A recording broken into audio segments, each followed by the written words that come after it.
What's up, everybody? Welcome to Podcast Now. I'm Alex, and in this video, I just want to vent a little bit, okay, to be quite honest with you. We have a somewhat of a news story to talk about, but it really just brings about frustration and things I want to vent about. So you let me know, your comments and your thoughts down below. But what we have here is another Crash title reaching an incredible milestone, right? I want to say an insane milestone, but I want to save that pun for later. So Crash Team Racing, nitro-fueled, 10 million units sold through globally. Now, sold or selling, whatever you want to say, this game doing that extremely good, especially I believe it's been on subscription services. It might currently be on, I think, at least Game Pass, right? And you think about, okay, well, what's the other big one? Well, if you recall, remember the Insane Trilogy, 20 million players. So this is where the venting starts to come in, right? Because this just reminds me, I get reminded of things quite often. This just reminds me how upset I get. Crash Bandicoot, okay, is one of the most important characters, one of the most important gaming franchises. I tell this story a lot, but just to kind of put it into context,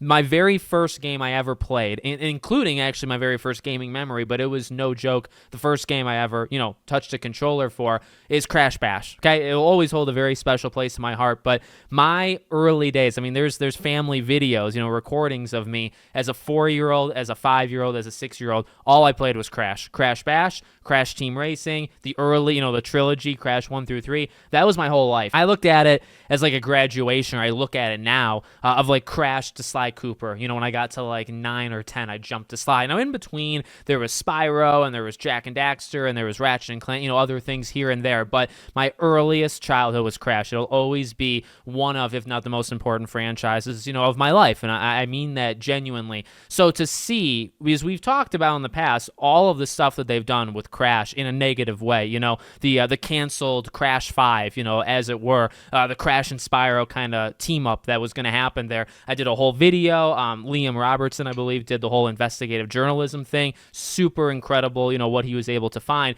It makes me furious. It really, not a lot of stuff gets me all that mad, to be honest with you. But, look, I'm not here saying you can't celebrate numbers. You can't celebrate sales and when it reaches a big milestone.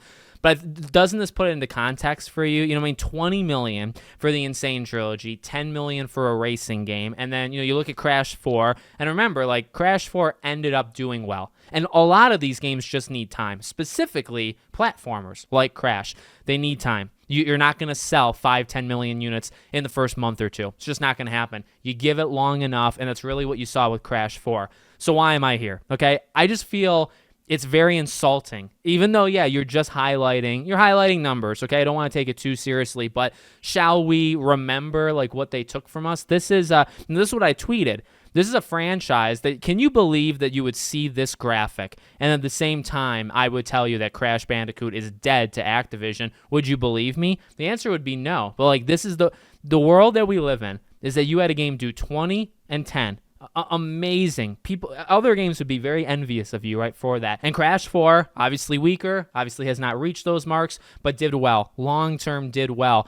And the franchise is dead. Team Rumble, I wouldn't even say Team Rumble killed it, because there was obviously the decision to pivot towards live service. And I've talked enough about Team Rumble. I actually liked it for what it was. Was it the right decision for Crash as a brand? No, it was exactly what you should not do. Okay, I'm not here to defend the decision, other than to say I do think Team Rumble actually is a good game for what it is. Okay, this is a franchise that's gone, and it makes me so upset. It makes me so mad. I guess I'm not throwing things. I haven't broken anything, okay, to kind of put into context, but unreal that you can have a franchise that is done this well, and at the same time, yeah, they're not saying that second part, but at the same time of saying 10 million, 20 million, you're saying, oh yeah, don't forget that we don't allow Crash to be around anymore, it's dead. I'm not asking for games every year. I know Toys for Bob, the heavy rumor is Spyro. I want that. I think Spyro, the time is now, and it deserves it. Spyro has been in the dark longer than, Crash has in this new era.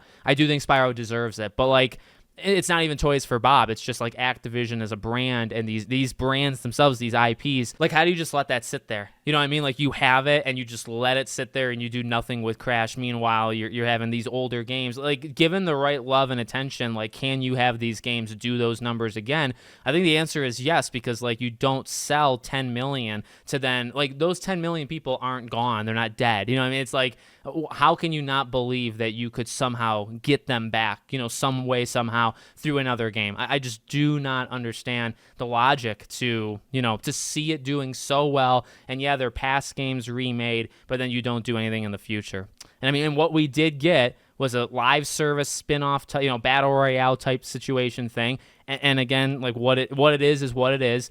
But then, the canceled Crash 5, and then literally just leaving the property for dead right now. Now, hopefully it gets picked up. Hopefully it's not gone all that long. It took a very long time to get it back the first time. It shouldn't take as long the second time, okay? Those games are always going to be important. I think Astrobot hopefully sends a signal, even though that's not a game selling 10 million, but I think the idea of you have a team of 50, 60, 70 people, you churn out these games in 3 years, the budget's small, the game sells 3, 4, 5, 6 million lifetime, that's a huge success, and you can still do that. Astrobot proves that. Other games, of the same type of brand or genre, they prove it. It should not stay gone for long, and then hopefully maybe even Spyro can kind of reignite it as well. So let me know what you guys think in the comments. Make sure, as always, you're subscribed to the channel, bell icon turned on, and I hope to see you all on the next one.